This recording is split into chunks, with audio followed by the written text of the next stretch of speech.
سورہ فجر مکہ میں نازل ہوا اور اس کی 30 آیتیں اور 1 رکوع ہے۔ خدا کے نام سے شروع کرتا ہوں جو بڑا مہربان نہایت رحم والا ہے۔ صبح کی قسم اور 10 راتوں کی اور جفت طاقی اور رات کی جب آنے لگے، عقل مند کے واسطے تو یہ ضرور بڑی قسم ہے کہ کفار پر ضرور عذاب ہوگا۔ کیا تم نے نہیں دیکھا کہ تمہارے پروردگار نے عاد کے ساتھ کیا کیا، اور سمود یعنی ارم والے دراز قد جن کا مثل تمام دنیا کے شہروں میں کوئی پیدا ہی نہیں کیا گیا، اور سمود کے ساتھ کیا کیا جو وادی قری میں پتھر تراش کر گھر بناتے تھے، اور فرعون کے ساتھ کیا کیا جو سزا کے لیے میخیں رکھتا تھا۔ یہ لوگ مختلف شہروں میں سرکش ہو رہے تھے اور ان میں بہت سے فساد پھیلا رکھے تھے، تو تمہارے پروردگار نے ان پر عذاب کا کوڑا لگا دیا۔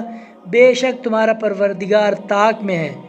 لیکن انسان جب اس کو اس کا پروردگار اس طرح آزماتا ہے کہ اس کو عزت و نعمت دیتا ہے تو کہتا ہے کہ میرے پروردگار نے مجھے عزت دی، مگر جب اس کو اس طرح آزماتا ہے کہ اس پر روزی کو تنگ کر دیتا ہے تو بول اٹھتا ہے کہ میرے پروردگار نے مجھے ذلیل کیا۔ ہرگز نہیں، بلکہ تم لوگ نہ یتیم کی خاطرداری کرتے ہو اور نہ محتاج کو کھانا کھلاتے کی ترغیب کر دیتے ہو، اور میراث کے مال حلال و حرام کو سمیٹ کر چکھ جاتے ہو، اور مال کو بہت ہی عزیز رکھتے ہو۔ سن رکھو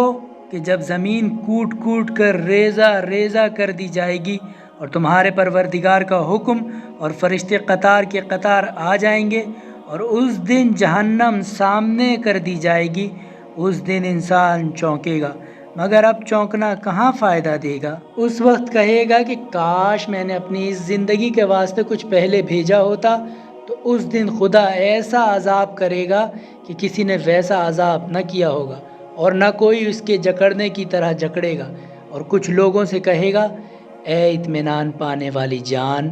اپنے پروردگار کی طرف چل، تو اس سے خوش، وہ تجھ سے راضی، تو میرے خاص بندوں میں شامل ہو جا اور میرے بہشت میں داخل ہو جا۔